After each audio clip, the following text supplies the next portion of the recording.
Pourquoi Dieu ne me guérit pas? Je ne vais pas répondre à cette question dans cette vidéo parce que la réponse est Dieu t'a guéri.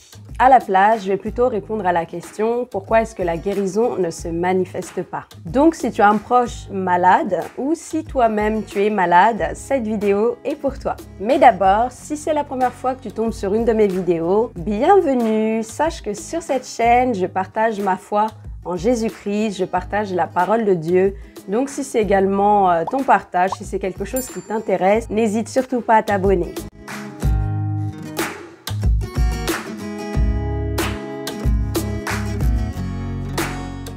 Je vais aller directement dans le vif du sujet et je vais vous donner une liste non exhaustive d'obstacles éventuels à la manifestation de la guérison dans ta vie. Et je vais vous partager ça comme c'est venu, il n'y a pas d'ordre d'importance ou d'urgence. Je commence toujours par ça, mais la première chose qui fait obstacle à la manifestation de la guérison, c'est tout simplement le fait de ne pas vouloir guérir. Et vous allez me dire, mais qui ne veut pas guérir? Mais qui est-ce que ça éclate d'être malade? Et oui, détrompez-vous, je connais quelqu'un qui ne veut pas réellement guérir pour une raison visible et évidente qu'elle ne souhaite pas perdre les aides qu'elle a par rapport à son état et pour une raison moins visible, voire interne, qui est de ne pas vouloir perdre l'attention des gens envers elle. Et ça m'a fait penser à ce film The Act, basé sur des faits réels. Vous savez, c'est l'histoire de la maman Didi Blanchard qui a fait croire à l'extrême que sa fille Gypsy était malade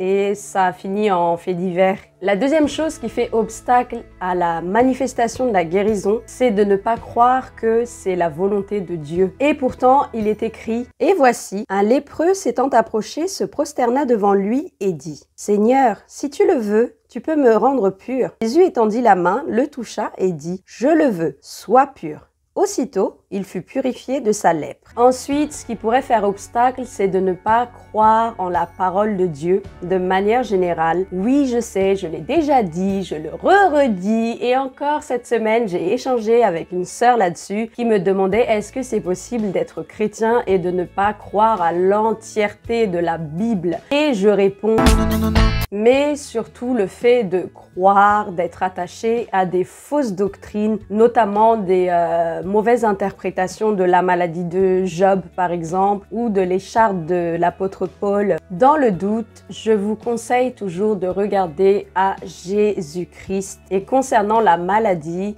il n'y a personne qui soit venu à Jésus pour être guéri et qui ne l'a pas été. Jésus n'a jamais refusé la guérison à quelqu'un en lui disant non parce qu'il faut que tu apprennes et que tu en retiennes quelconque leçon, donc tu vas rester malade. Il y a aussi le fait de ne pas croire que Dieu utilise la personne qui prie pour toi et du coup tu rejettes cette personne et par la même occasion tu rejettes les dons, l'onction de cette personne ou même pas forcément de rejeter la personne mais ne serait-ce que d'avoir des préjugés envers cette personne. Ça retarde déjà la manifestation de la guérison et comme il est écrit qu'il te soit fait selon ta foi. Ce qui peut faire obstacle également à la manifestation de la guérison, c'est l'incrédulité ou l'inconstance dans la foi. C'est la personne qui croit la veille que Dieu a le pouvoir de la guérir, que Dieu même la guérit et qui le lendemain annule ce qu'elle avait déclaré la veille. Tout ça à cause des symptômes, parce que c'est quelqu'un qui est dirigé par les circonstances, c'est quelqu'un qui ne marche pas par la foi mais par la vue, c'est quelqu'un qui ne peut pas exalter la vérité au-delà de la réalité.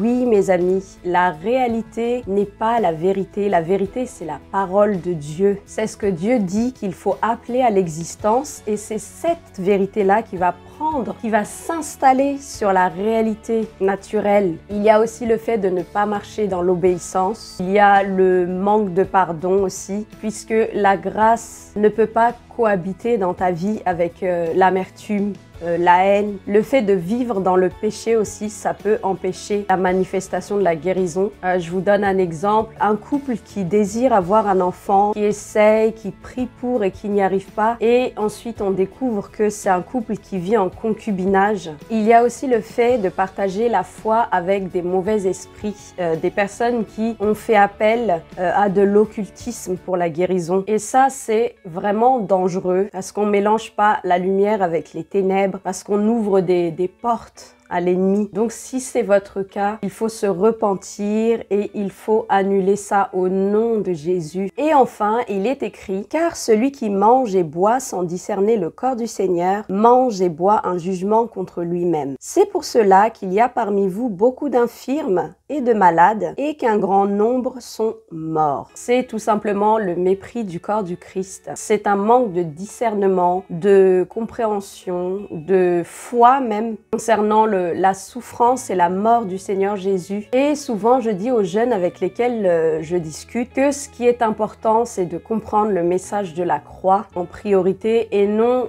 comprendre la création ou Apocalypse. Voilà les obstacles éventuels qui me sont venus à l'esprit. Si jamais vous en avez d'autres, n'hésitez pas à les partager en commentaire pour que tout le monde puisse en bénéficier. Mais en attendant, que faire? Justement, en attendant la manifestation de la guérison. Il faut rentrer dans le repos de l'âme. Il faut arrêter d'essayer d'obtenir la guérison puisqu'on croit qu'on l'a obtenue. On arrête d'harceler Dieu aussi avec ce sujet en argumentant de la parabole de la veuve avec le juge injuste. Il y a une incompréhension sur ce passage et moi la première.